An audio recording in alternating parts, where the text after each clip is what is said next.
هذه هي عين عجلان ترجع وترجع. السلام علیکم۔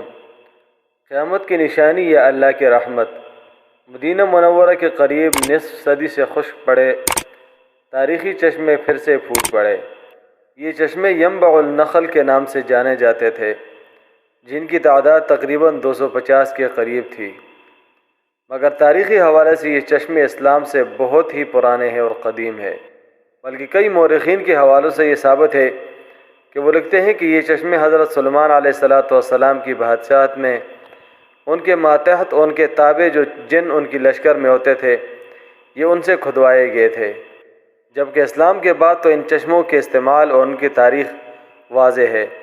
رسول اللہ صلی اللہ علیہ وسلم کے دور میں یہ چشمے حجاج کرام اور تجارتی قافلوں کے لیے استعمال ہوتے تھے، خصوصاً مصر کے قافلے جو حاجیوں کے ہوتے تھے، ان کا گزرگاہ یہیں سے ہوتا تھا مکہ کے لیے، اور وہ یہاں پر پڑاؤ ڈال کے آرام کیا کرتے تھے اور وقفہ کیا کرتے تھے۔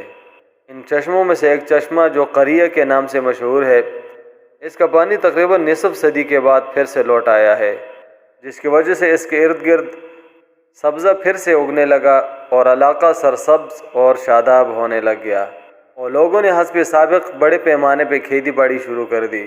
لیکن علماء یہاں پر ایک حدیث کی طرف اشارہ کرتے ہیں اور کہتے ہیں کہ یہ قیامت کی نشانیوں میں سے ایک نشانی ہے۔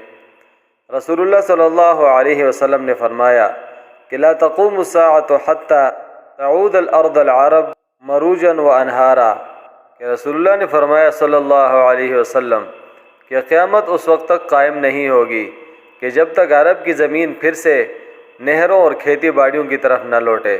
30 سنة. هذه هي عين عجلان ترجع وترجع الحياة معها، ينبع النخل. ما شاء الله تبارك الله، ما شاء الله. هذه عين من عيون أخرى في ينبع النخل، رجعت للحياة من جديد. فضل الله، سبحان الله سبحان الله. شوف لو تلاحظون فيها أسماك صغيرة، شوف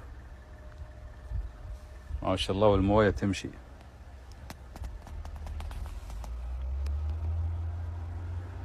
نیچے سبسکرائب کے بٹن پہ کلک کریں، بیل کے آئیکن پہ کلک کیجئے تاکہ ہر نئی ویڈیو کی نوٹیفیکیشن آپ کو مل جائے۔